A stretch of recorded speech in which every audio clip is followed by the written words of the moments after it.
Rocking star Yash ನಟನೆಯ ಅತಿ ನಿರೀಕ್ಷಿತ ಟಾಕ್ಸಿಕ್ ಸಿನಿಮಾದ ಟೀಸರ್ ಬಂದಿದೆ. ಚಿತ್ರದ ರಾಯ ಪಾತ್ರದ ಪರಿಚಯ ಎರಡನೇ ಟೀಸರ್ನಲ್ಲಿರೋದು. ಎರಡು ಲುಕ್ಕಲ್ಲಿದ್ದಾರೆ ಅವರು.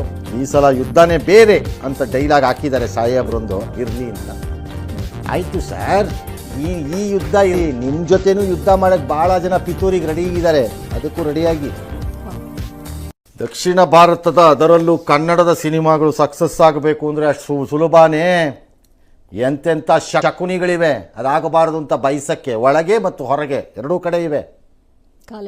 ಅಯ್ಯೋಯ್ಯೋ, ಅದಕ್ಕೆ ಹೇಳಿದ್ದು ನಾನು ಅದನ್ನು. ನನ್ನ ಉದ್ದೇಶ ಅಂದರೆ ನಮ್ಮ ಕರ್ನಾಟಕದ್ದು, ಕನ್ನಡಕ್ಕೆ ಸಂಬಂಧಪಟ್ಟಿದ್ದು, ಕನ್ನಡದವ್ರದ್ದು ಯಾರದ್ದಾರು ಆಗಲಿ ಕ್ಲಿಕ್ಕಾದರೆ ನಾವು ಎದ್ದೆದ್ದು ಕುಣಿಬೇಕು. ಯಾಕಂದರೆ ನಮಗೆ ಸಂತೋಷ ಪಡೋದು ಒಂದೇ ಇರೋದು. ಇನ್ನು ಸುತ್ತಲೂ ಕತ್ತಲೆ ಇದೆ. ಕಚಡಗಳು, ಕಂತ್ರಿಗಳು, ಬೋಗಸ್ ಫೆಲೋಸು, ದರೋಡೆಕೋರರು, ಹೇಸಿಗೆ ತಿನ್ನೋರು, ಸ್ವಾರ್ಥಿಗಳು, ಭ್ರಷ್ಟರು ಎಲ್ಲ ಸುತ್ತಲೂ ಇದೆ. ಹಾಗಾಗಿ ಈ ಥರದ ಎಂಟರ್ಟೈನ್ಮೆಂಟ್ ಎಲ್ಲರೂ ಸಂತೋಷ ಪಡೋಣ ರಾಜ್ಯದ ಬಗ್ಗೆ. ಸಕ್ಸಸ್ ನೋಡಿ.